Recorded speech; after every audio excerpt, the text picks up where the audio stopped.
జనసేనలోకి మొత్తం సెట్టి.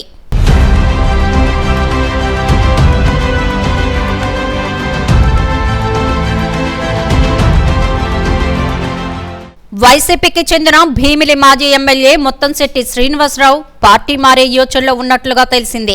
గత ఎన్నికల్లో ఓటమి పాలైన శ్రీనివాసరావు ఇప్పుడు ప్రత్యామ్నాయంగా జనసేన పార్టీలోకి వెళ్లడానికి అన్ని విధాల ప్రయత్నాలు చేస్తున్నట్లుగా తెలిసింది. ఈ నేపథ్యంలోనే వైసీపీ కార్యక్రమాలకి సమావేశాలకి దూరంగా ఉంటూ వచ్చారు. కార్యకర్తలకు కూడా ఈయన అందుబాటులో లేరు. పార్టీ పరంగా ఎటువంటి కార్యక్రమాలు కూడా కనీసం వచ్చే విమర్శల మీద కూడా నోరు మెదపడం లేదు. గత కొంతకాలంగా ఓటమి నుంచి తేరుకోలేకపోయిన భీమిలి మాజీ ఎమ్మెల్యే ప్రస్తుతం జనసేన పార్టీలోకి వెళ్లడానికి కులం కార్డుని ఉపయోగిస్తున్నట్లుగా తెలిసిందే. అయితే ముత్తంశెట్టి శ్రీనివాసరావును అడ్డుకోవడానికి ఎమ్మెల్యే గంటా శ్రీనివాసరావు తన వంతు ప్రయత్నాలు చేస్తున్నారు. వైసీపీలో ఉన్నంతకాలం గంటా శ్రీనివాసరావును టార్గెట్ చేసిన ముత్తంశెట్టి శ్రీనివాసరావును ఇప్పుడు గంటా టార్గెట్ చేశారు.